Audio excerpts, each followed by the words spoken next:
Hello everyone, কি অবস্থা সবার? আশা করি সবাই ভালো আছো, সুস্থ আছো। সো সেকেন্ড টাইম যোদ্ধারা, তোমাদের সাথে আমাদের আসলে বেশ ক্লাস হয়ে গিয়েছে অনেক দিন। হ্যাঁ, তোমরা ক্লাস করেছো, এখন আমরা একটু কি রিভিশন এন্ড প্র্যাকটিস ক্লাস তোমাদের করাচ্ছি। যেগুলো তোমরা পড়েছো এগুলো যেন তোমাদের কি হয়, প্র্যাকটিস হয়ে যায়। সো এর ধারাবাহিকতায় তোমরা অলরেডি তোমাদের ইংরেজি, বাংলা, এরপরে হিসাব বিজ্ঞান, হ্যাঁ সবগুলা সাবজেক্টের প্র্যাকটিস ক্লাস হয়েছে। সো আজকে হচ্ছে কি তোমাদের ম্যানেজমেন্টের প্র্যাকটিস ক্লাস। সবাই একটু দ্রুত জয়েন করো, তোমার বন্ধুদেরকে মেনশন করে দাও, হ্যাঁ যেন সবাই একদম শুরু থেকে থাকতে পারে। বিকজ আজকে আমরা কি একদম সরাসরি প্র্যাকটিসে চলে যাব, কোনো টপিক তো পড়ছি না। সো লেট করলে কি হবে, সে মিস করে ফেলবে। সো একটু সবাই দ্রুত তোমার ফ্রেন্ডদেরকে জানাই দাও, বলে ফেলো, হ্যাঁ তারা যেন কি করে দ্রুত ক্লাসে জয়েন করে ফেলে। সো তোমরা একটু দ্রুত জয়েন করো, ঠিক আছে? ওকে। সো আজকে আমরা কি ম্যানেজমেন্ট, আমরা হচ্ছে কি আমাদের পেইড গ্রুপে যা পড়েছিলাম, যেই টপিকগুলো কাভার করেছি। ধরো ম্যানেজমেন্টের কথা যদি বলি, সো আমরা হচ্ছে কি আম, একদম শুরু থেকে, হ্যাঁ ব্যবসায়, এরপর এক মালিকানা ব্যবসায়, এরপর হচ্ছে কি অংশীদারি ব্যবসায়, যৌথ মূলধনী ব্যবসায়, এই টপিকগুলো আমরা কাভার করেছি। মোটামুটি ফার্স্ট পেপার সবগুলাই শেষ হয়েছে। সো আজকে এর মধ্যে আমরা কিছু টপিক, ইম্পর্টেন্ট কোশ্চেন কি করব, প্র্যাকটিস করব। সো সবাই একটু দ্রুত জয়েন করো এবং তোমার বন্ধুদেরকে কি করো, মেনশন করে দাও, ঠিক আছে? যেন কি করতে পারে, ক্লাসে জয়েন করতে পারে। তোমরা একটু দ্রুত করবো। আমি আর কয়েক সেকেন্ড সময় নিব, এরপরে একদম সরাসরি প্রশ্নে চলে যাব। সো আমরা একদম প্র্যাকটিস শুরু করে দিব, ঠিক আছে? ওকে। সো আর দেরি করতে চাচ্ছি না। আচ্ছা, সো ভাইয়া আমরা কি করব, আজকে শুধু প্র্যাকটিস করব। ওকে। সো আমরা যদি দেখি যে ফার্স্ট কোশ্চেনটা কি বলতো, সম্পদ আহরণ ও প্রক্রিয়াজাতকরণ ব্যবসায়ের কোন কার্যাবলীর অন্তর্ভুক্ত? তোমরা খুব ভালোভাবে জানো, এই চ্যাপ্টারটা খুব ভালোভাবে পড়েছো। সেটা কিসের মধ্যে অন্তর্ভুক্ত হবে? উৎপাদন, গুদামজাতকরণ, পরিবহন, পর্যায়িতকরণ। কি হবে? তোমরা একটু দ্রুত আনসার করো, ঠিক আছে? তোমরা একটু দ্রুত আনসার করো, হ্যাঁ এবং কি করো, বন্ধুদেরকে অবশ্যই মেনশন করে দিবা। মেনশন করতে তো ভোলা যাবে না। ওকে। তাহলে এখানে আনসার কি হবে? আমরা জানি যে কি প্রকৃতি থেকে সম্পদ আহরণ এবং কি মানুষের ব্যবহার উপযোগী করে তোলাকে কি বলে বলতো? আই নো তোমরা সবাই জানো, এরপরও আমি হচ্ছে কি তোমাদের থেকে জানতে চাইবো, বিকজ তোমাদের এই ভুলগুলা হয়, এই ভুলগুলা থেকে যেন তোমরা শিখতে পারো, এই জন্য প্র্যাকটিস ক্লাসগুলো দেওয়া, ঠিক আছে? ওকে। হ্যাপি আনসার করে ফেলছে, রাজিয়া সুলতানা ঋতু আনসার করছে। ওকে, নাইস। বাকিরা একটু দ্রুত আনসার করবে, ঠিক আছে? লেট করো না, বিকজ আমাদের সবগুলা এমসিকিউ প্র্যাকটিস করতে হবে, ঠিক আছে? যদি লেট করে তাহলে তো আমরা কম এমসিকিউ প্র্যাকটিস করতে পারবো, তাই না? ওকে। সো সম্পদ আহরণ ও প্রক্রিয়াজাতকরণ, আমরা জানি যে কি প্রকৃতি থেকে কি করা, কাঁচামাল সংগ্রহ করে মানুষের ব্যবহার উপযোগী পণ্যে রূপান্তর করাকে কি বলে? এটা কিসের কাজ? অবভিয়াসলি উৎপাদনের কাজ। ক্লিয়ার? এটা উৎপাদনের কাজ। ওকে, উৎপাদন কি করে? উপযোগ সৃষ্টি করে। হ্যাঁ, কি করে? উপযোগ সৃষ্টি করে। ওকে, দেন আসো, কেরোসিন কোন ধরনের শিল্পজাত পণ্য? ওকে, এইটা খুবই ইম্পর্টেন্ট একটা কোশ্চেন। কেরোসিন কোন ধরনের শিল্পজাত পণ্য? ঠিক আছে? ওকে, এটা একটু দ্রুত আনসার করবা। ক্লিয়ার? তাহলে কেরোসিন কোন ধরনের শিল্পজাত পণ্য ভাইয়া?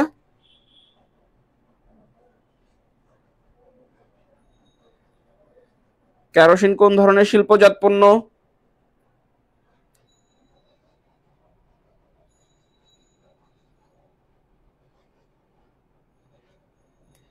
ওকে।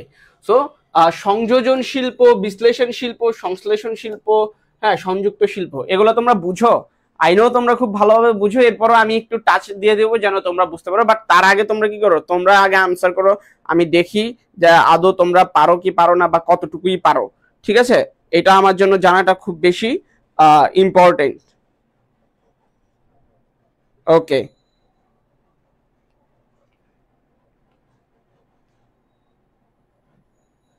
আচ্ছা ওকে, তারেক হোসেন আনসার করছে 2C, দেবস্মিতা পূর্ণ আনসার করছে 2C, সিয়াম হোসাইন, ওকে তারেক হোসেন, ওকে হ্যাঁ ওকে। তাহলে দেখো যে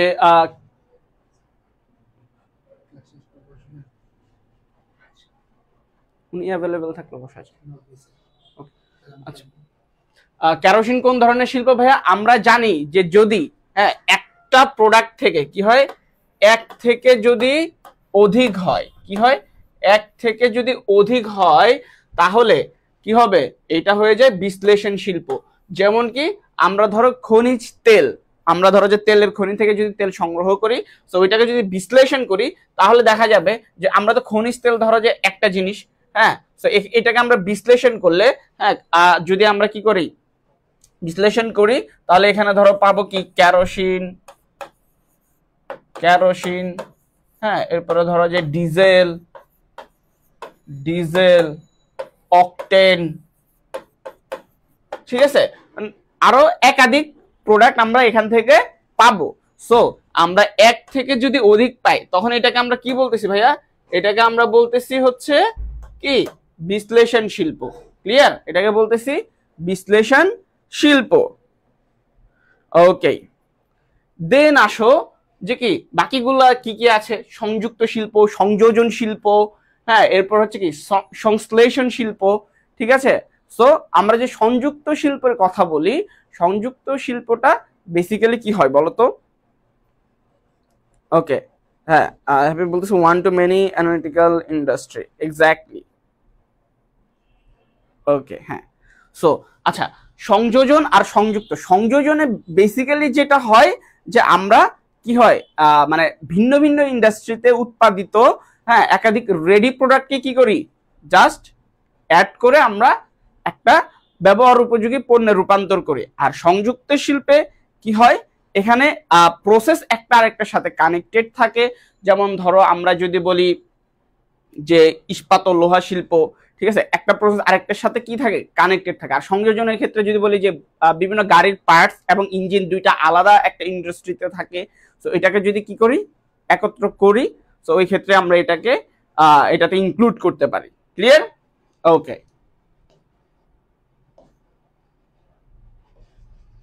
আচ্ছা, এবার বলো যে কোনটি ব্যবসায়ের অভ্যন্তরীণ বা হচ্ছে কি ব্যষ্টিক পরিবেশের উপাদান? ক্লিয়ার,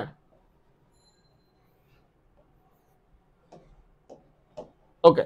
সো কোনটি হচ্ছে কি ব্যবসায়ের ব্যষ্টিক বা অভ্যন্তরীণ পরিবেশের উপাদান? সো অভ্যন্তরীণ বা ব্যষ্টিক জিনিসটা বুঝো তো, অভ্যন্তরীণ উপাদান কোনগুলো, যেগুলো আমরা সহজে নিয়ন্ত্রণ করতে পারি, হ্যাঁ চাইলেই এই পরিবেশগুলোকে বা এই উপাদানগুলোকে আমরা কি করতে পারি, নিয়ন্ত্রণ করতে পারি।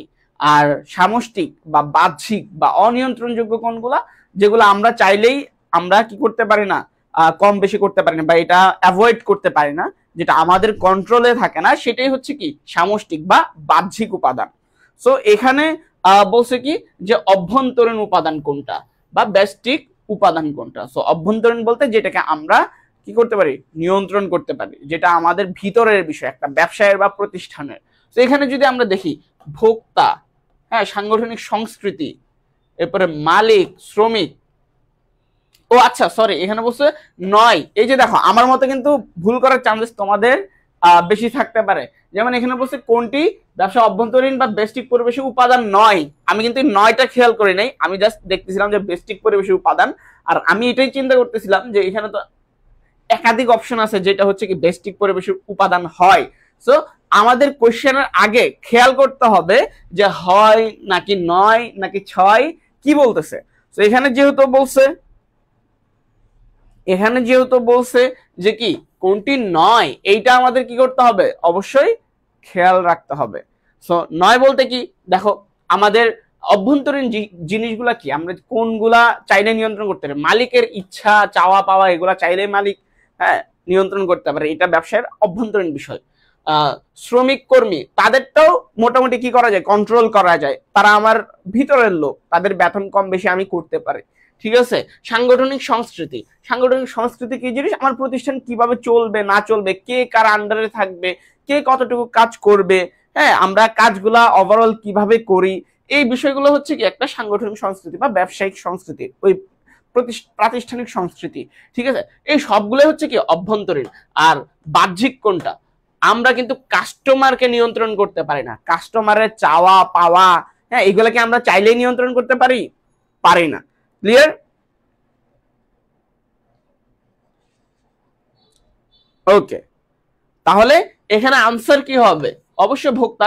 বলছো অভ্যন্তরীণ নয় কোনটা? ভোক্তা কি আমার প্রতিষ্ঠানের বাহিরের জিনিস, আমি চাইলে একে নিয়ন্ত্রণ করতে পারি না। ভোক্তা যদি ধরো তুমি উৎপাদন করছো কি, ধরো তুমি সবুজ পাঞ্জাবি বানাইছো, আমি কাস্টমার চাই লাল পাঞ্জাবি, তুমি কি এখন কাস্টমারকে ধৈর্য মাইরা ধৈর্য কি করতে পারবা? সবুজটা বিক্রি করতে পারবা না। কিন্তু তোমার মালিক যদি কিছু একটা, ধরো যে তোমার ব্যবসায় উৎপাদন হয়ে গেছে, এখন এটা সেল হচ্ছে না, সে চাইলে নিয়ে নিতে পারে। কিন্তু আমরা কাস্টমারকে কোনোভাবে কি করতে পারি না, নিয়ন্ত্রণ করতে পারি না। কাস্টমাররা হচ্ছে কি স্বাধীন। তোমরা জানো যে একটা টার্ম আছে, সেটা হচ্ছে কি consumer is the king. Consumer is the king. Clear? Okay, ভোক্তায় রাজা। এবার আসো শিক্ষা ও সংস্কৃতি। শিক্ষা ও সংস্কৃতি কোন ধরনের ব্যবসা পরিবেশের অন্তর্ভুক্ত? এটা একটু আনসার করো।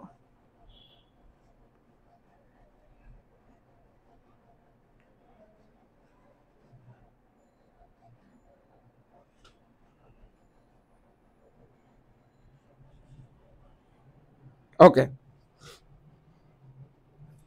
আচ্ছা তাহলে শিক্ষা ও সংস্কৃতি এটা কোন ধরনের পরিবেশের উপাদান? অর্থনৈতিক, রাজনৈতিক, সামাজিক, আইনগত? কি হবে বলো তো?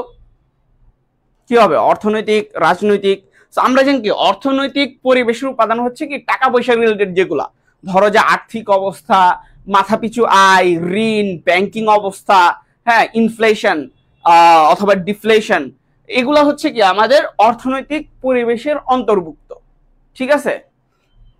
আর রাজনৈতিক পরিবেশের কি, ওই যে আইন শৃঙ্খলা পরিস্থিতি, হরতাল, ধর্মঘট, এই টাইপের জিনিসগুলো হচ্ছে কি রাজনৈতিকে ইনক্লুডেড হয়।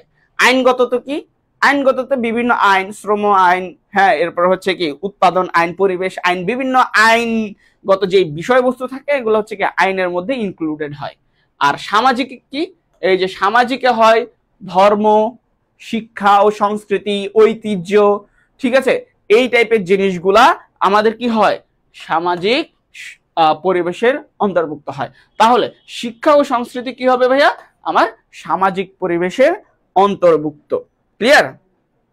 ওকে, আচ্ছা তোমরা যারা তোমার ফ্রেন্ডরা এখনো যারা হচ্ছে কি জয়েন করেনি তাদেরকে একটু কি বলো জয়েন হতে বলো। আচ্ছা ওকে, আচ্ছা এইচএসসির অনেকে বলতে ভাই এটা কিসের ক্লাস? এইটা বেসিক্যালি হচ্ছে কি তোমাদের সেকেন্ড টাইমের যারা, মানে আমাদের সেকেন্ড টাইম ব্যাচের, দ্যাট মিনস এইচএসসি 25 তোমরা যারা আসো, তোমাদের সিনিয়র ভাইয়ারা যারা হচ্ছে কি সেকেন্ড টাইম অ্যাডমিশন দিবে তাদের ক্লাস। সো এইচএসসির পরীক্ষার্থীরা ভাইয়া তোমাদের এটা করা লাগবে না। তোমাদের ফাইন্যান্স ক্লাস কিছুক্ষণের মধ্যেই শুরু হবে, অলরেডি মেবি শুরু হয়ে গেছে। ঠিক আছে?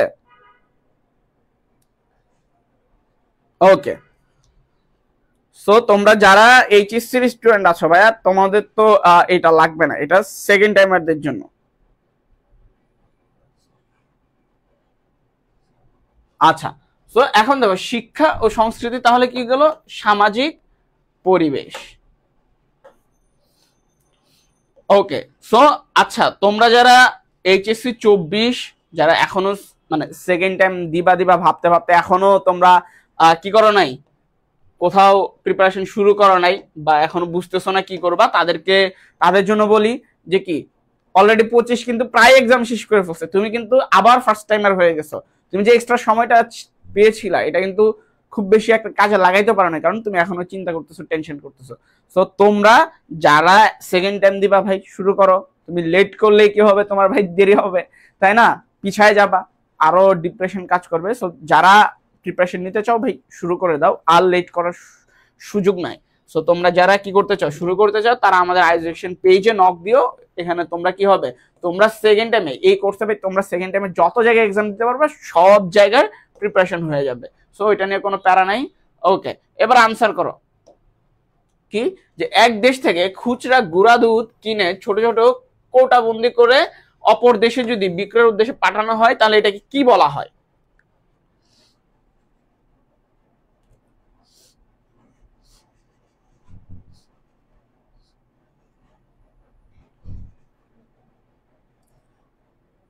এই তোমরা একটু আনসার করো তো,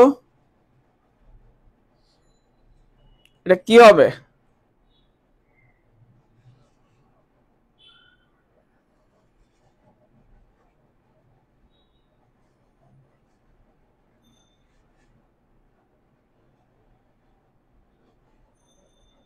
ওকে, এটা আনসার কি হবে একটু সবাই দাও।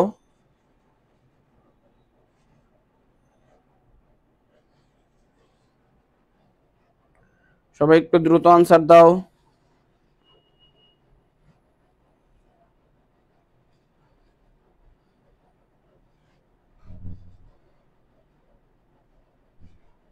ওকে, তো এটা কি হবে, এক দেশ থেকে যদি আমি গুঁড়া দুধ নিয়ে আসি এনে অন্য দেশে আবার পাঠাই দেই, আমরা একটা ডেফিনেশন জানি যে আমরা যদি কোনো দেশ থেকে কি করি, কোনো পণ্য আমদানি করি এবং এটা আবার সরাসরি কি করে দেই, আবার অন্য দেশে এটা রপ্তানি করে দেই কোনো ধরনের পরিবর্তন ছাড়া অথবা অল্প কিছু পরিবর্তন,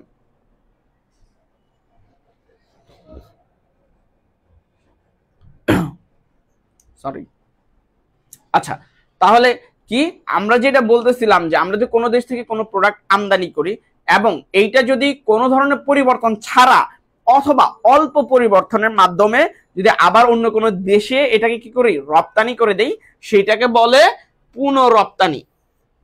পুনঃরপ্তানি, সো এখানে একটু বানানটা ভুল আছে, সো পুনঃরপ্তানি।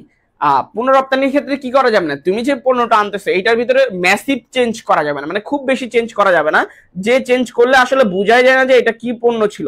মানে আমরা যে একটা দেশ থেকে প্রোডাক্ট আনছি ওই প্রোডাক্টটা যদি কি হয়, চেঞ্জ হয়ে যায়, তাহলে কি এটা পুনঃরপ্তানি হবে না, হ্যাঁ, চেঞ্জ করা যাবে না, হয়তো হালকা পরিবর্তন অথবা কোনো ধরনের পরিবর্তন ছাড়াই যদি তুমি কি করো আবার অন্য একটা দেশে পাঠায় দাও, হ্যাঁ, এটা হয় পুনঃরপ্তানি। ক্লিয়ার?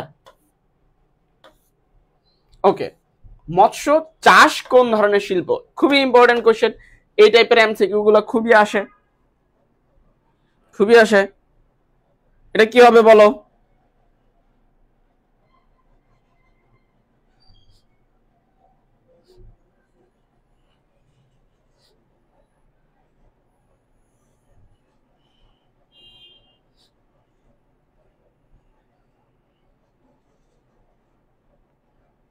ওকে, এটা কি হবে ভাইয়া? দেখো, মৎস্য চাষ আমরা জানি যদি কি করা হয়, কোন ধরনের কাজের মাধ্যমে বা কোন ধরনের শিল্পের মাধ্যমে এটা যদি পুনরায় উৎপাদনের কাজে ব্যবহার করা হয় সেটাকে আমরা কি বলি, সেটাকে আমরা বলি প্রজনন শিল্প। ঠিক আছে, আর যদি প্রকৃতি থেকে কোনো কিছু আহরণ করা হয় সেইটাকে বলি কি, নিষ্কাশন বা হচ্ছে কি, নিষ্কাশন বা উত্তোলন শিল্প।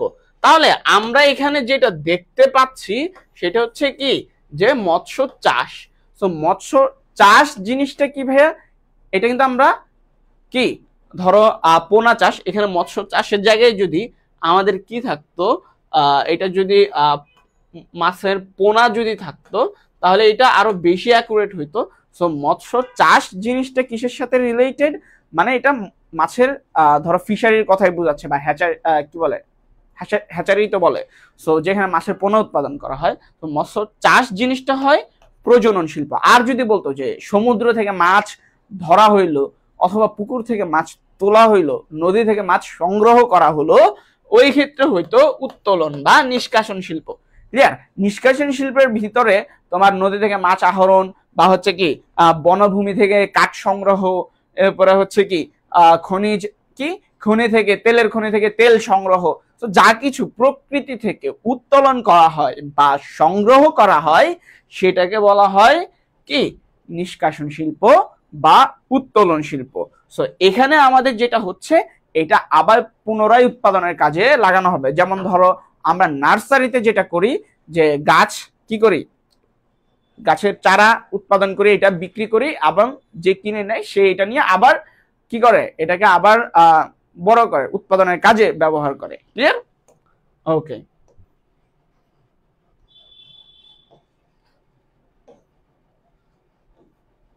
আচ্ছা এটা গেল।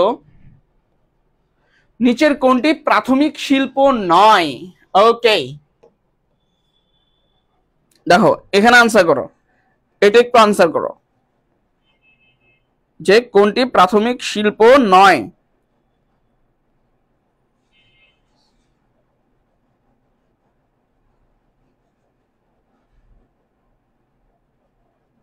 ওকে, এইটা একটু আনসার করো যে প্রাথমিক শিল্প নয় কোনটা। সো প্রাথমিক শিল্প কোনগুলা বলতো? প্রাথমিক শিল্প হচ্ছে ওই ধরনের শিল্পগুলা যেগুলো সরাসরি কি করা হয় না, এই প্রাথমিক শিল্পগুলার থেকে সংগৃহীত কাঁচা মালের মাধ্যমে হ্যাঁ আমরা আবার পুনরুৎপাদনের কাজে ব্যবহার করি। প্রাথমিক শিল্পকে ব্যবহার করে আমরা কি করি, আমাদের যে মাধ্যমিক শিল্প, মাধ্যমিক শিল্পের কাঁচা মাল হিসেবে প্রাথমিক শিল্পকে ব্যবহার করা হয়। ঠিক আছে? সো এখানে আমরা যদি দেখি যে পুনরায় উৎপাদনের কাজে যেগুলো ইউজ করি সেগুলোকে কি বলা হয়, মাধ্যমিক শিল্প বলা হয়। সো আমরা এখানে যেটা দেখতে পাচ্ছি প্রজনন শিল্প, হ্যাঁ নিষ্কাশন শিল্প, কৃষি শিল্প, এগুলা বেসিক্যালি কি আমাদের প্রাথমিক শিল্পের মধ্যে অন্তর্ভুক্ত। আর প্রাথমিক শিল্প থেকে প্রাপ্ত কাঁচামালের মাধ্যমে আমরা আরো বিভিন্ন উপযোগ সৃষ্টি করে যে শিল্প কার্যক্রম পরিচালনা করি সেটাকে বলা হয় মাধ্যমিক শিল্প। সো সংযোজন শিল্প হচ্ছে কি ভাইয়া, এটা হচ্ছে কি মাধ্যমিক শিল্প। ক্লিয়ার? ওকে, মাধ্যমিক শিল্প মধ্যে তাহলে সংযোজন, সংযুক্ত, এরপরে আরো যেগুলো আছে নির্মাণ শিল্প সহ যা যা আছে সবগুলাই কি আমার মাধ্যমিক শিল্পের মধ্যে ইনক্লুডেড। তাহলে ক্লিয়ার? ওকে, প্রাথমিক শিল্পে কি প্রজনন আর নিষ্কাশন শিল্পটা ইনক্লুডেড। ওকে, প্রমিতকরণ কি? এটা খুবই একটা ভালো কোয়েশ্চেন, এটা তোমরা সবাই পারো বা জানো। ঠিক আছে? ওকে, সবাই একটু দ্রুত আনসার করবা। তাহলে এটা কি হবে ভাইয়া? প্রমিতকরণ কি? মান নির্ধারণ, পণ্য বিভাজন, পণ্য নির্ধারণ, পণ্য নির্দিষ্টকরণ, কি হবে?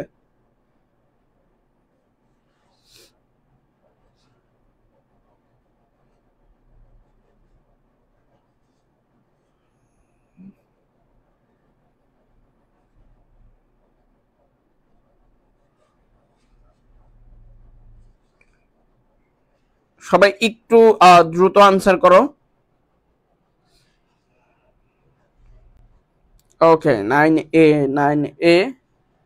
হ্যাঁ, তাহলে দেখো আমরা জানি কি প্রমিতকরণ জিনিসটা কি। একটা এই প্রমিতকরণ, হ্যাঁ প্রমিতকরণের সাথে আরেকটা শব্দ, ওই যে আমরা বলি না সুখ শান্তি, হ্যাঁ বা ভালো মন্দ, এরকম জোড়া জোড়া শব্দ থাকে না। তো প্রমিতকরণ এর সাথে আরেকটা জোড়া শব্দ আছে হচ্ছে কি পর্যায়িতকরণ। ঠিক আছে? সো এটা আমি একটু বুঝাই দিই, প্রমিতকরণ কি জিনিস আর পর্যায়িতকরণ কি জিনিস। তাহলে তোমরা মনে করো যে তোমার যে কোনো ধরনের কোয়েশ্চেন আসলে যেখানে আসুক তোমরা পারবা। ঠিক আছে? সো প্রমিতকরণ জিনিসটা হচ্ছে যে কোনো কিছুর জন্য কি করা, মান নির্ধারণ করা বা মান নির্দিষ্টকরণ করা। ঠিক আছে? আর পর্যায়িতকরণ কি? প্রমিতকরণের পরবর্তী ধাপ। প্রমিতকরণের কি? পরবর্তী ধাপ। ক্লিয়ার? তাহলে প্রমিতকরণ পরবর্তী ধাপ হচ্ছে কি? পর্যায়িতকরণ। তো পর্যায়িতকরণটা কি জিনিস? নির্ধারিত মান অনুসারে পণ্যকে ভাগ করা। ক্লিয়ার? ধরো তুমি বললা যে আমার হচ্ছে কি এবার কি বলে বাগানে যে আমগুলো উৎপাদিত হয়েছে এগুলাকে আমি 3টা ক্যাটাগরিতে ভাগ করব। ঠিক আছে? এ, বি, সি। হ্যাঁ, এ কোনগুলা? যেগুলো ধরো যে ধরো একটা আমের সাইজ 1 কেজি, ধরো একটা আমের যেই আমগুলোর ওজন হবে 1 কেজি, এগুলো হবে কি আমার এ ক্যাটাগরি। যেগুলো হবে হাফ কেজি এগুলো হবে বি ক্যাটাগরি। যেগুলো হাফ কেজি থেকে কম এই সবগুলো সি ক্যাটাগরি। ঠিক আছে?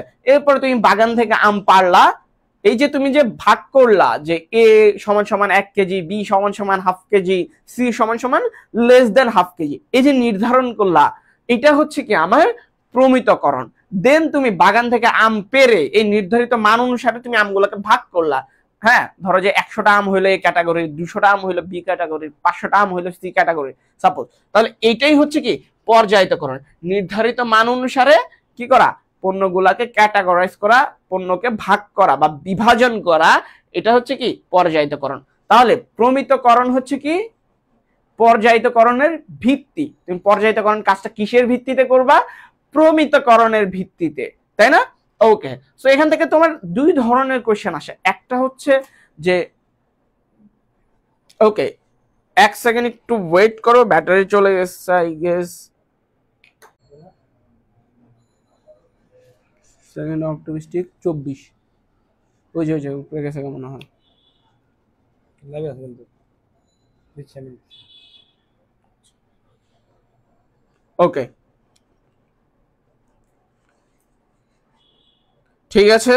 সো আমরা যে এখানে ছিলাম যে প্রমিতকরণ আর পর্যায়িতকরণে, ঠিক আছে।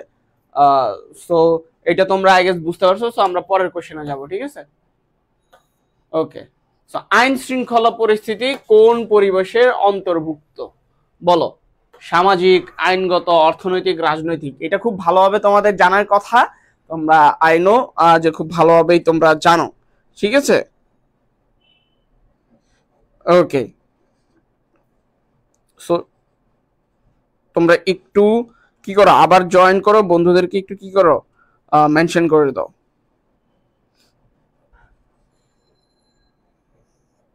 ওকে,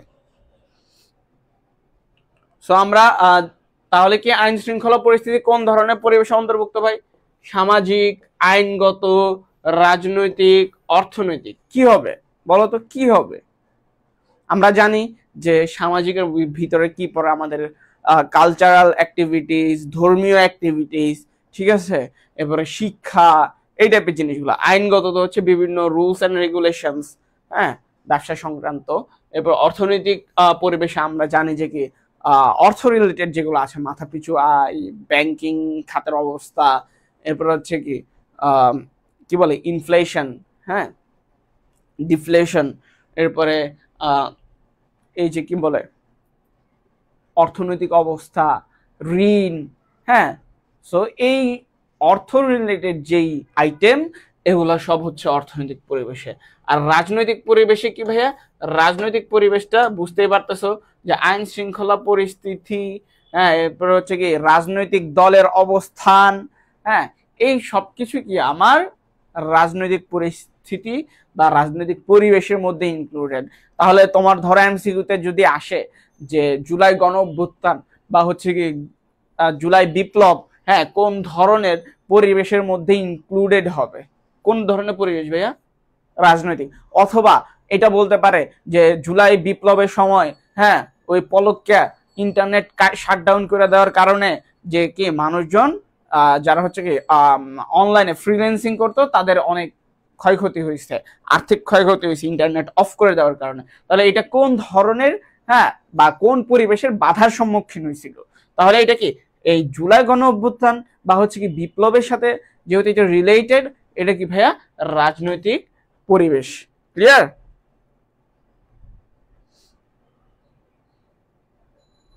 ওকে, আই গেস হচ্ছে তোমরা কি বুঝতে পারছো? আচ্ছা, এবার আসো, মালিকের দায় দায়িত্ব বিবেচনায় নিচের কোন কারবারটি, কারবার মানে কি ব্যবসায়, হ্যাঁ, ঠিক আছে, কম পছন্দনীয়, কম পছন্দনীয় মালিকের দায় দায়িত্ব বিবেচনায়। সো এটা কি হবে, একটু আনসার করো, একটু দ্রুত আনসার করো, তোমরা একটু দ্রুত আনসার করো ভাইয়া, একটু দ্রুত আনসার করো।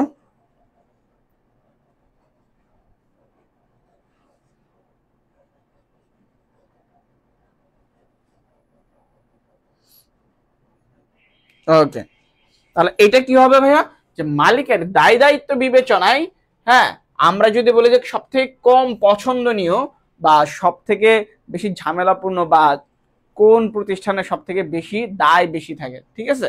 তো দায় দায়িত্ব বিবেচনায় সব থেকে কম পছন্দনীয় হচ্ছে এক মালিকানা প্রতিষ্ঠান।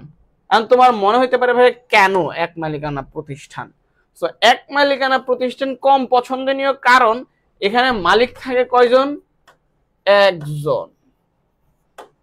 সকল সকল দায় দায় কেমন? অসীম, ঠিক আছে? দায়িত্ব, হ্যাঁ, এরপরে ধরো যদি লোকসান বা ক্ষতি সব তার কি করতে হয়? একাই বহন করতে হয়। সো দায় যেহেতু অসীম, তার উপর কি হয়? অনেক বেশি প্রেশার থাকে, দায়িত্বর অনেক বেশি প্রেশার থাকে। তো তুলনামূলকভাবে তোমার এক মালিকানা ব্যবসায় কি আমার জন্য বেশি বার্ডেন, তুমি দায়ের কথা বলো, দায়িত্বের কথা বলো, সবকিছুর জন্য এক মালিকানা ব্যবসাটা কি বেশি ক্ষতিগ্রস্ত হয়। এক মালিকানা ব্যবসায়ের যে মালিক থাকে তার জন্য বেশি টেনশন, তার একা সকল দায় বহন করতে হবে, তার একা বিজনেস সামলাইতে হবে, কোনো লোকসান হইলে একাই কি করতে হবে? বহন করতে হবে। যদিও একটা সুবিধা আছে, সেটা হচ্ছে কি লাভ হইলেও বা এগুলোর উল্টাটাও তার একা করতে হবে, কিন্তু কোশ্চেনে যেহেতু দায় দায়িত্বের কথা বলছে, তো দায় দায়িত্বের কথা আমরা যদি চিন্তা করি কি হয়, আমাদের ধরো যে কোম্পানি, হ্যাঁ, প্রাইভেট আর পাবলিক মিলে এই তো কোম্পানি। সো ধরো কোম্পানি ব্যবসায়ের ক্ষেত্রে কি হয়, মালিকরা কি করে ভাইয়া? মালিকরা কি করে? মালিকরা হচ্ছে যে কি করে, তারা সীমিত দায়, দ্যাট মিনস তাদের যতটুকু মূলধন, হ্যাঁ, তারা ততটুকুই বহন করে। ক্লিয়ার? ওকে। আর হচ্ছে কি যারা হচ্ছে অংশীদারি ব্যবসা, তাদেরও অসীম দায়, কিন্তু এক মালিকানার থেকে তাদের বার্ডেনটা কম। কারণ হচ্ছে যে কি তাদের হচ্ছে যে কি তারা একাধিক ব্যক্তি থাকতেছে, লাভ লোকসানটা তাদের মধ্যে একটু বন্টন হচ্ছে। ক্লিয়ার? সো ওই দৃষ্টিকোণ থেকে এক মালিকানাটা বেশি কি আমাদের জন্য ক্ষতিকর বা কম পছন্দনীয়। ক্লিয়ার? ওকে। যদি অপশনে এক মালিকানা না থাকে তাহলে কোনটা হবে? অংশীদার হচ্ছে কম পছন্দনীয়। ক্লিয়ার? ওকে, আই গেস তোমরা বুঝতে পারছো।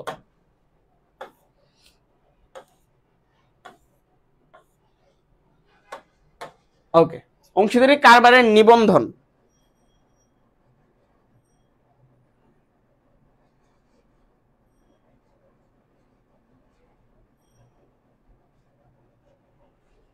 ওকে, সো কি বলছো? অংশীদারি কারবারের নিবন্ধন কি বাধ্যতামূলক, ঐচ্ছিক, ক্ষতিকর, লাভজনক? কি হবে বলো?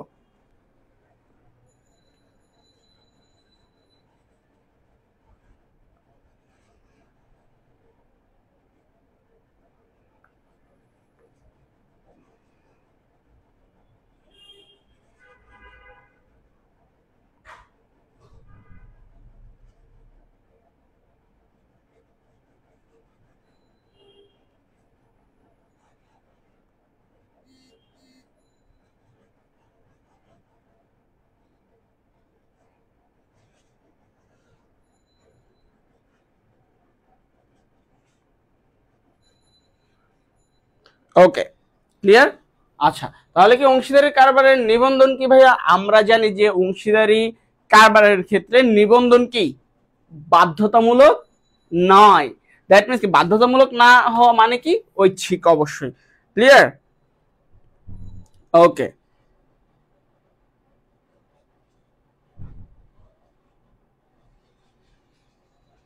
আচ্ছা, ক্লিয়ার? তাহলে এখানে কি হবে? ওদের নিবন্ধন, অংশীদারি কারবারের নিবন্ধন ঐচ্ছিক, কিন্তু কি নিবন্ধন করলে তারা এক্সট্রা অনেকগুলো সুবিধা পায়, নিবন্ধন না করলে তারা কি হয়? অনেকগুলো অসুবিধার সম্মুখীন হতে হয়। এবার আসো অংশীদারি কারবারের মুনাফা বন্টন কিভাবে করতে হয়। ঠিক আছে, তো অংশীদারি কারবারের মুনাফা কিভাবে বন্টন করতে হবে? মূলধনের অনুপাতে, সমান হারে, চুক্তি অনুযায়ী, কোনোটি নয়। কি হবে এটা বলো?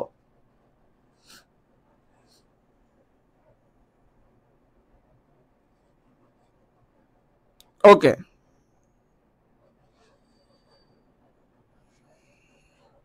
এটা একটু তোমরা একটু আনসার করো, এটা কি হবে? ওকে,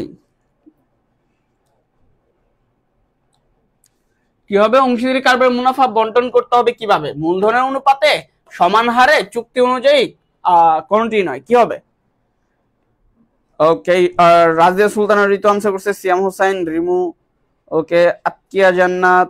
আচ্ছা হ্যাঁ, তাহলে আমরা জানি কি, যদি কি হয় চুক্তিতে উল্লেখ থাকে তাহলে কি চুক্তি অনুযায়ী লাভ ক্ষতি, আর যদি উল্লেখ না থাকে তাহলে কি হবে বলতো?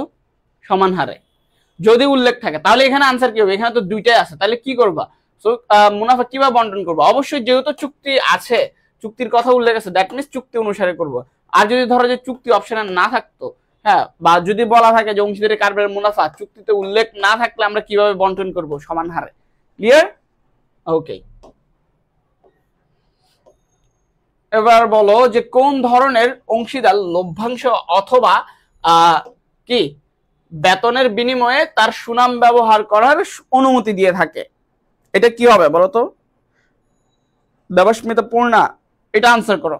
14।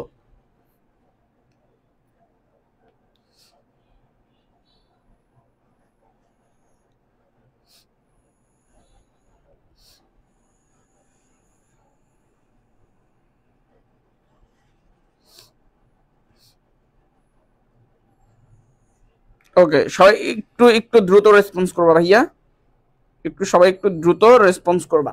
সো দেখো যে কি কোন ধরনের অংশীদার লভ্যাংশ অথবা বেতনের বিনিময়ে, আমরা জানি কি ঘুমন্ত অংশীদার, এর আরেকটা নাম কি ভাইয়া? নিষ্ক্রিয়, তাই না? নিষ্ক্রিয় অংশীদার। ক্লিয়ার? সীমাবদ্ধ অংশীদার কারা?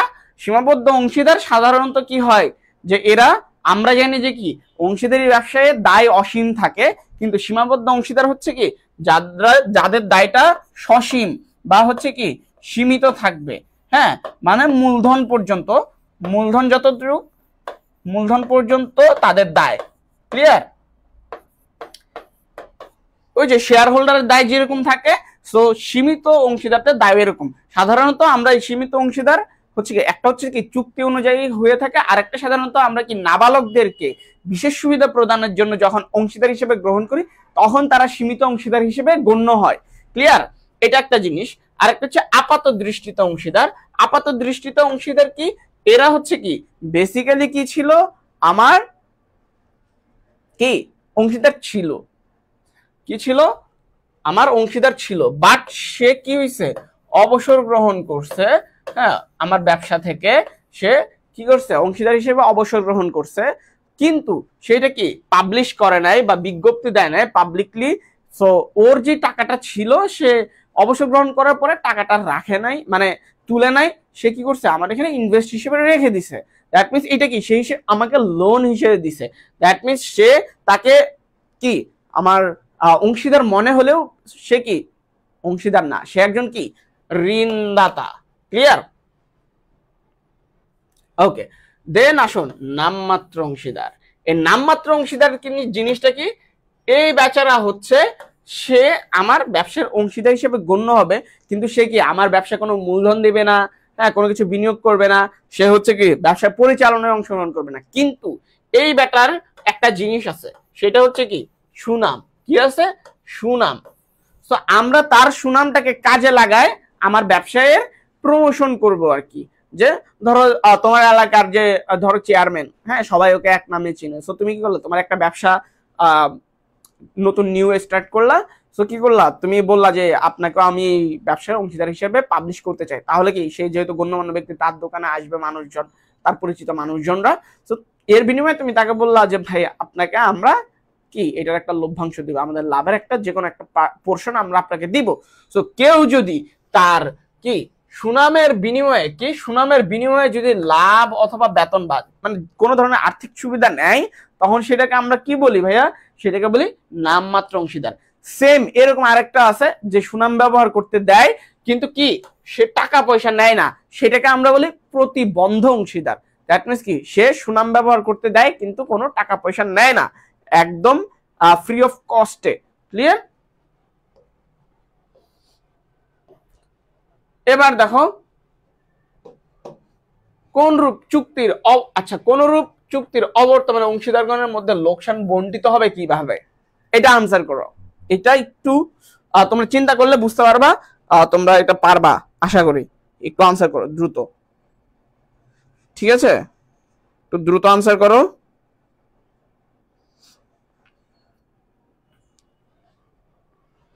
ওকে, সো আমরা যদি এটা দেখি যে কি আমরা একটু আগে বলছি যে ব্যবসায় লাভ লোকসান, হ্যাঁ, সবকিছু কিসের ভিত্তিতে বন্টন হয়?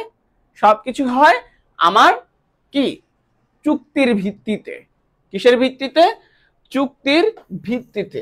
চুক্তির অবর্তমানে, অবর্তমানে মানে কি যদি চুক্তিতে উল্লেখ না থাকে, কি চুক্তিতে যদি উল্লেখ না থাকে ওই ক্ষেত্রে আমরা লাভ লোকসান কিভাবে বন্টন করব?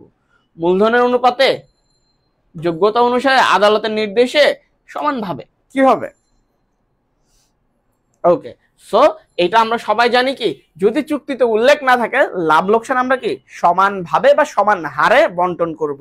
ক্লিয়ার? আর উল্লেখ থাকলে চুক্তিতে, চুক্তি অনুসারে আমরা লাভ লোকসান ডিস্ট্রিবিউট করব। ক্লিয়ার? ওকে, এবার দেখো যে অংশীদার কারবারে শুধু মূলধন যোগান দেয় কিন্তু কোনো কার্য পরিচালনায় অংশগ্রহণ করে না তাকে কি বলে? তাকে কি বলে? সক্রিয় অংশীদার, নামমাত্র অংশীদার, নিষ্ক্রিয় অংশীদার, আপাত দৃষ্টিতে অংশীদার। সো সক্রিয় অংশীদার কারা ভাইয়া? সক্রিয় অংশীদার বেসিক্যালি আমরা জানি যে কি সাধারণ অংশীদার বা হচ্ছে কি অংশীদার বলতেই এদেরকে বুঝায় যারা ব্যবসায় মূলধন বিনিয়োগ করবে, হ্যাঁ, এরপরে কি ব্যবসায়িক কাজে সক্রিয়ভাবে অংশগ্রহণ করবে। ঠিক আছে? আপাত দৃষ্টিতে অংশীদার কারা? ওই যে বললাম যে এ হচ্ছে ঋণদাতা কিন্তু দেখে মনে হয় আমার কি অংশীদার। ঠিক আছে? নামমাত্র অংশীদার ওই যে টাকার বিনিময়ে কি করে বা মুনাফার বিনিময়ে সে তার সুনাম ব্যবহার করতে দেয়। এন্ড আরেকটা আছে নিষ্ক্রিয় অংশীদার, একে আমরা কি একে আমরা ঘুমন্ত অংশীদারও বলে থাকি। ক্লিয়ার? ঘুমন্ত অংশীদার। সো এখানে কি হবে যে অংশীদার কারবারে শুধু এই ঘুমন্ত অংশীদার বৈশিষ্ট্য কি বা নিষ্ক্রিয় অংশীদারের বৈশিষ্ট্য কি? বৈশিষ্ট্য হচ্ছে যে এ কি করবে, এ ব্যবসায় টাকা পয়সা দিবে, সবকিছুই সে দায় গ্রহণ করবে, অসীম দায় বহন করবে, কিন্তু সে কোনো কাজে অংশগ্রহণ করবে না। তার সুযোগ আছে কিন্তু সে কাজে অংশগ্রহণ করবে না। এখন দেখো নাবালকও কিন্তু কাজে অংশগ্রহণ করতে পারে না বা সীমিত দায় বিশিষ্ট যারা আছে এরাও কিন্তু কার্য পরিচালনায় অংশগ্রহণ করতে পারে না। এটা হচ্ছে কি ওরা পারে না, ওদের সুযোগ নাই আইনগতভাবে, কিন্তু এর সুযোগ থাকা সত্ত্বেও এ কাজে অংশগ্রহণ করে না। ঠিক আছে? তাহলে এই জন্য একে কি বলে? নিষ্ক্রিয় বলে বা ঘুমন্ত অংশীদার বলে। ওকে, এবার দেখো অংশীদারি ব্যবসায় বিলোপ সাধন সম্পর্কে কত নাম্বার ধারায় আলোচনা করা হয়েছে বলো তো? কত নাম্বার ধারায়? এটা একটু বলো, একটু তোমরা দ্রুত আনসার করো, এটা একটু আনসার করো। কত নাম্বার ধারায় অংশীদারি ব্যবসায় বিলোপ সাধন সম্পর্কে সংশ্লিষ্ট আইনের কত নাম্বার ধারায় আলোচনা করা হয়েছে বিলোপ সাধন নিয়ে? বলো।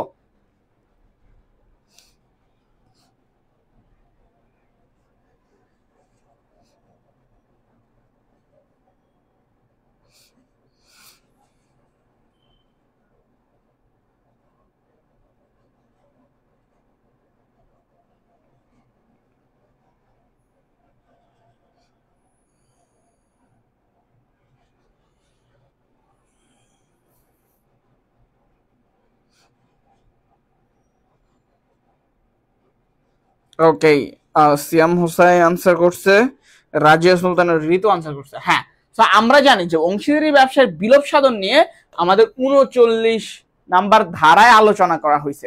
ক্লিয়ার? তাহলে কি হবে 39। তো এই ধারাগুলো একটু পড়বা, যেমন কি অংশীদারি ব্যবসায় সংজ্ঞা কত নাম্বার ধারায় আলোচনা করা হয়েছে? 4 নাম্বার ধারাতে। হ্যাঁ, তো এই ধারাগুলো একটু পড়বা। অংশীদারি ব্যবসায় থেকে বেসিক্যালি ধারা নিয়ে কোশ্চেন গুলা বেশি আসে। হ্যাঁ, বিলোপ সাধন থেকে শুরু করে কোন ধারায় কি করা হয়েছে। এন্ড এগেইন যে তোমরা যারা এখনো সেকেন্ড টাইম প্রিপারেশন শুরু করো না, অথবা তোমরা যারা ভাই আমাদের পেইড ব্যাচে আসো তোমার বন্ধুরা এখনো প্রিপারেশন শুরু করে নাই, তো তারা যদি এক্সাম দিতে চায় তাদেরকে তোমরা সাজেস্ট করতে পারো ইফ তোমাদের ভালো লেগে থাকে। হ্যাঁ, মানে করতে হবে ব্যাপারটা এমন না, আইনও তোমাদের ভালো লাগলে তোমরা করবা, খারাপ লাগলে তো আর করবা না। হ্যাঁ, খারাপ লাগলে তো তোমরা আরো পারলে কি করবা, ব্যাড রিভিউ দিবা। আচ্ছা, পারভেজ চৌধুরী, কনফিউশন হয়ে গেলাম। পারভেজ, এটা তোমার ক্লাস না, এইটা হচ্ছে সেকেন্ড টাইমের ক্লাস ভাইয়া, এটা এইচএসসি না, তুমি ফাইন্যান্সের ক্লাস করো। আচ্ছা, এখানে দেখো অংশীদারি ব্যবসা আদালত কর্তৃক বিলোপ সাধন হয় কত ধারা অনুসারে? কি ভাইয়া, কি কোন ধরনের বিলোপ সাধন? আদালত কর্তৃক। আদালত কর্তৃক। তাহলে দেখো ফাইন্যান্স ক্লাস তো হচ্ছে, পারভেজ ফাইন্যান্স ক্লাস হচ্ছে, একটু দেখো। আচ্ছা, তাহলে এটা কত নাম্বার ধারা? আদালত কর্তৃক বিলোপ সাধন কত নাম্বার ধারা অনুসারে?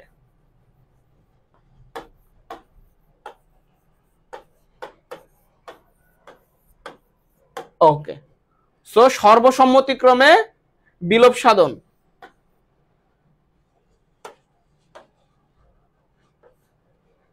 এরপরে বাধ্যতামূলক বিলোপ সাধন,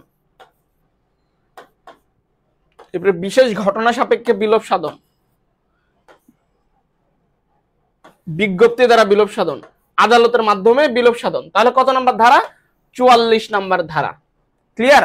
জাস্ট তোমরা এটা মনে রাখবা যে কি সবার বিশেষ বিয়া, ঠিক আছে? তাহলে কি তুমি এরপরে সিরিয়ালি তুমি ধারা বসাইতে থাকবা। তোমার যদি মনে না থাকে, অনেকের হচ্ছে কি নাম্বারগুলো মনে থাকে না, তো এই ক্ষেত্রে কি করবা যে সর্বসম্মতিক্রমে 40, বাধ্যতামূলক 41, বিশেষ ঘটনা 42, বিজ্ঞপ্তি 43, আদালত 44। সিম্পল, শেষ। ওকে, ক্লিয়ার? নাবালক অংশীদার চুক্তি করতে পারে না কত সালের চুক্তি আইন অনুসারে? দ্যাট মিন্স বলতে চাইলো যে চুক্তি আইন কত সালের, বলো তো চুক্তি আইন কত সালের? এটা বলো, এটা আনসার করো। আমরা ক্লাসের হচ্ছে কি প্রায় শেষের দিকে আছি, একটু দ্রুত আনসার করবা। সো নাবালক অংশীদার চুক্তি করতে পারে না কত সালের চুক্তি আইন অনুসারে? কত সালের চুক্তি আইন অনুসারে বলো তো? 1700, 1872, 1832, হ্যাঁ, আর হচ্ছে কি 1932। কি হবে?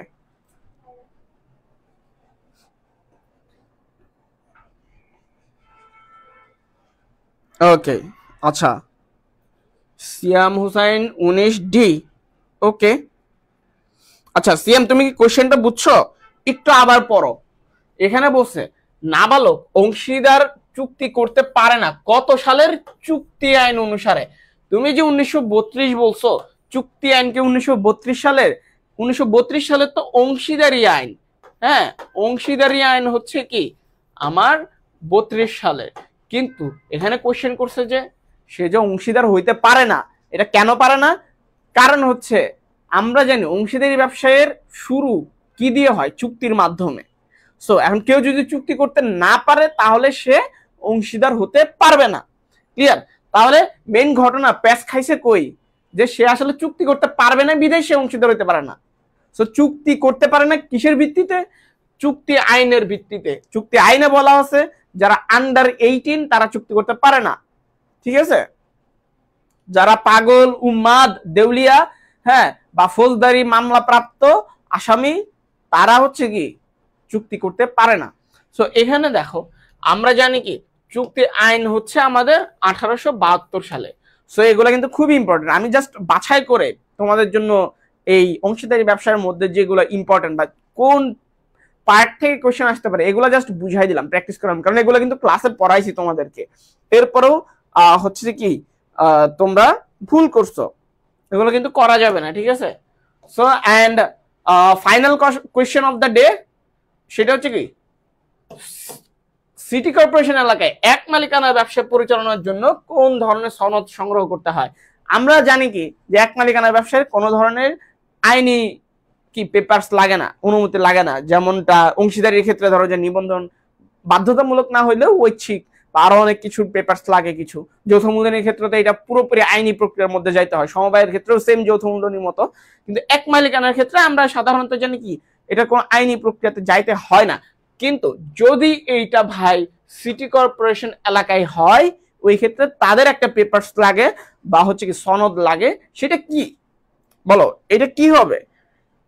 ভ্যাট সার্টিফিকেট, আয়কর সনদ, নিবন্ধন সনদ, ব্যবসায়ী লাইসেন্স। নিবন্ধন কাদের করতে হয়?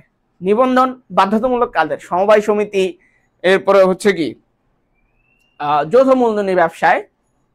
আর অংশীদারির জন্য নিবন্ধন কি ঐচ্ছিক, করতেও পারে নাও করতে পারে। আর এক মালিকানার ক্ষেত্রে কোনো নিবন্ধনের কোনো ইস্যু নাই। কিন্তু যেটা করতে হয় তাদের কি নিতে হয় বলতো? ট্রেড লাইসেন্স নিতে হয়। যদি এটা সিটি কর্পোরেশনের মধ্যে হয় তাহলে তাদের কি করতে হয়? ট্রেড লাইসেন্স নিতে হয়। ঠিক আছে, ধরো ট্রেড লাইসেন্স। সো যদি ট্রেড লাইসেন্স মানে কি, মানে ব্যবসায়ের লাইসেন্স আর কি। ক্লিয়ার? সো আই গেস তোমরা হচ্ছে কি এই বিষয়গুলো বুঝছো। সো এই টাইপের কোশ্চেনই বেসিক্যালি আসবে, এগুলা ঘুরে ফিরে বিভিন্ন ভার্সিটিতে আসা কোশ্চেন। হ্যাঁ, এগুলো জাস্ট আমি সিলেক্ট করলাম, হ্যাঁ সিলেক্ট করে এগুলা প্র্যাকটিস করাইলাম। ঠিক আছে, সো আজকে আমরা বেসিক্যালি এখানে ধরো যে তোমাদের ক্লাস শেষ করব, বাট যেটা করতে হবে ভাইয়া তোমাদের বেশি বেশি প্র্যাকটিস করতে হবে। ঠিক আছে, সো আমরা তোমাদের তোমরা যে পেইড ব্যাচে আসো, আমাদের অলরেডি সেকেন্ড টাইম ব্যাচ কি চলতেছে, আমরা ভর্তি বন্ধ করে দিব। হ্যাঁ, তোমরা যারা এখনো ভর্তি হও নাই বা তোমরা যারা ভর্তি হয়েছো, তোমাদের কোনো বন্ধু যদি থাকে যারা ভর্তি হতে চায়, আমরা এই ব্যাচে আর কোনো স্টুডেন্ট নিচ্ছি না, এটা আমরা বন্ধ করে দিব। ঠিক আছে, বিকজ এখানে বেশ কিছুদিন ক্লাস হয়ে গেছে।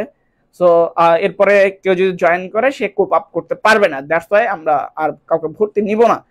সো যেটা বলতেছিলাম, তোমরা যারা পেইড ব্যাচে আসো তোমাদের রুটিন ওয়াইজ আমরা ক্লাস নিচ্ছি, এভাবেই ক্লাস চলতে থাকবে। আমরা একটা নির্দিষ্ট সময় শেষে আবার রিভিশন প্র্যাকটিস ক্লাস দিব।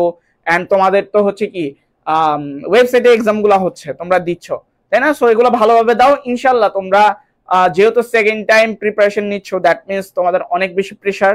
হ্যাঁ, বাট আশা করি আমাদের সাথে তোমরা কন্টিনিউ করো, আমাদের গাইডলাইন গুলো ফলো করো, ইনশাল্লাহ তোমাদের কোনো ধরনের আর হচ্ছে কি প্রবলেম থাকবে না। সো তোমাদের কোনো ধরনের জিজ্ঞাসা যদি থাকে, কোনো কোয়েশ্চেন থাকলে করতে পারো। আর না হয় আজকের মতো ক্লাস আমি এখানে শেষ করব, তোমাদের সাথে